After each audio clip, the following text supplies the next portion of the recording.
Meanwhile, the man responsible for the war, Russia's President Vladimir Putin, has traveled to Iran. This is only his second trip abroad since the conflict began. In Tehran, he held talks with regional heavyweights, Iran and Turkey.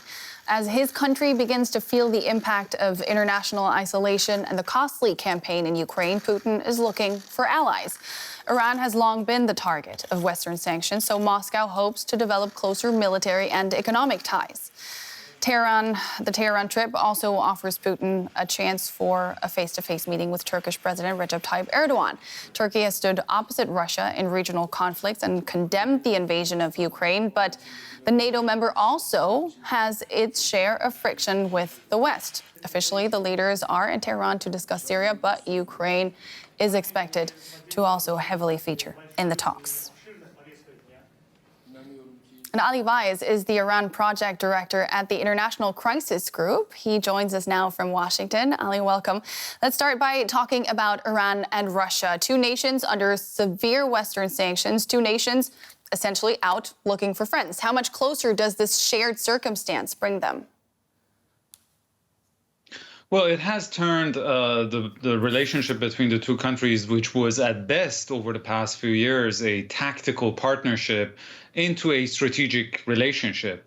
And the reason, as you rightly pointed out, is that they don't have a lot of friends, they don't have a lot of alternatives, and so it's an alliance of necessity that has brought the two countries closer together, especially at this point in time that Russia needs Iran's experience in circumventing Western sanctions. And Iran sees in Russia's depleting military in the war in Ukraine as an opportunity to basically sell its arms to a major world power. So it is a relationship that is growing by the day.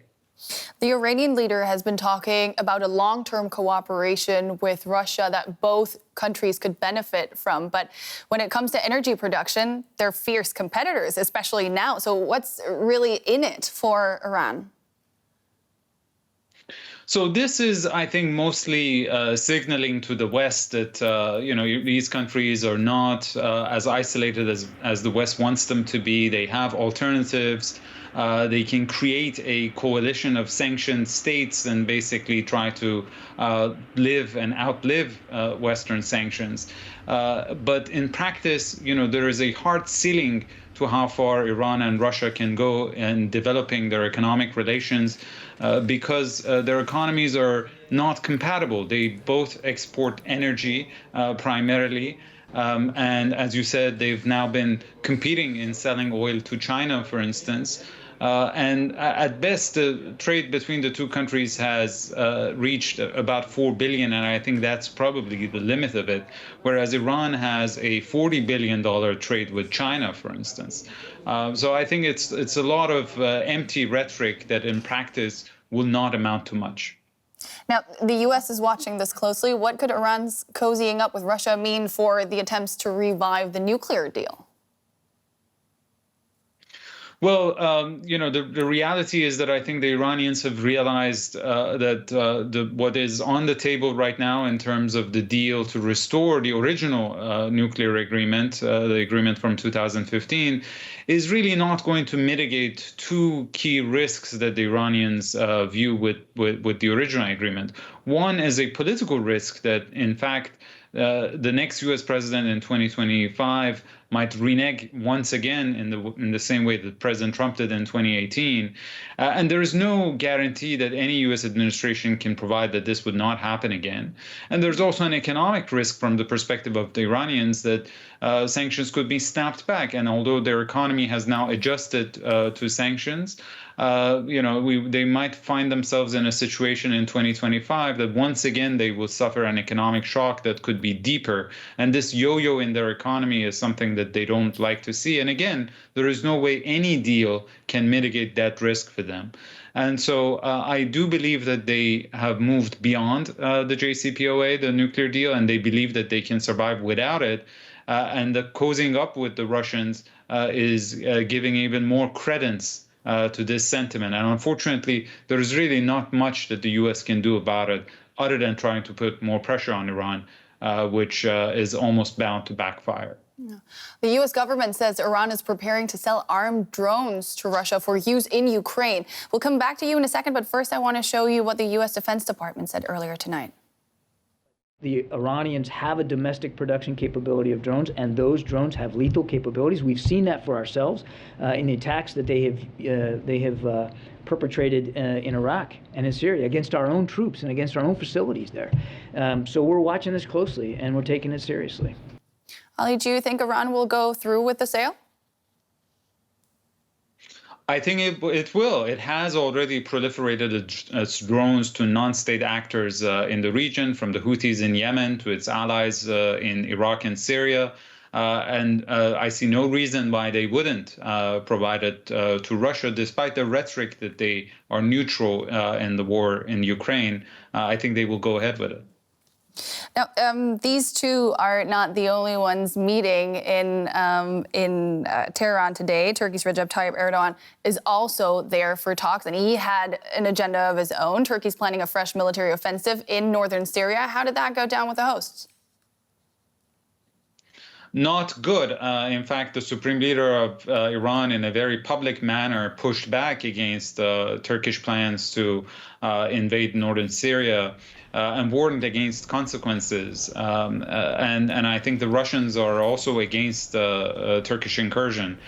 And so, this is not the only issue that is being discussed, but so far the Turks have received a pretty harsh pushback from the two other powers at the table.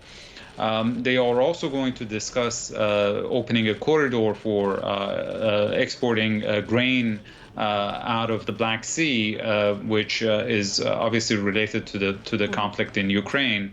But so far, I think President Erdogan has been pretty disappointed by the reaction of Iran and Russia towards his plans in Syria. Ali Vaiz of the International Crisis Group, many thanks. Thank you. And let's keep talking about this meeting with Adnan Tabatabai, an Iran analyst from the Germany-based think tank CARPRO, which is focused on Near and Middle Eastern affairs. Mr. Tabatabai, so we have Syria, Ukraine, and grain exports officially on the agenda. That's quite ambitious. Too ambitious, maybe, to yield results? I guess it's not, because obviously this war has unleashed an energy security crisis, a food security crisis, geopolitical readjustments. So these three, let's call them powerhouses of regional politics, wanted to meet again. The Astana process has existed before, but it's obviously also a bit of a response to the Biden visit to Israel and the Gulf states last weekend. Exactly. Let's talk about the timing of all of this. What do you make of it? Yeah, in fact, I believe there is something to it that, of course, these countries want to show that there is also some sort of a bond between them, even if it's just a transactional short to midterm bond, some deepening of cooperations, be it in the energy sector, in the food sector, with the imports of wheat from Russia that Iran has been trying to work on. The same goes for energy cooperation. Syria was on the table, so they have a lot to discuss among themselves anyway, but the timing, of course, also matters. Now, Iran's leader has stressed that both Tehran and Moscow are interested in a long-term cooperation, but they're actually fierce competitors when it comes to energy production, which is their main source of income. What's in all of this for Iran? Yeah, I mean, they really have a good set of convergent and divergent interests, and depending on the overall geopolitical context in Iran's neighborhood, but also globally, those interests or in convergence can in fact pop up, so to speak. Now, for example, this idea about doing trade, Iranian-Russian trade, and introducing the ruble as a currency for Iranian-Russian trade is something that may not have happened, not been on the table before sanctions were maximized on Russia in the same way that it was on Iran. So the geopolitical situation brings these countries together closer right now. But as you already said, there are enough fields where they might also be competitors, and energy being one of them. All right, Adnan Tabatabai in Düsseldorf, thank you very much. My pleasure.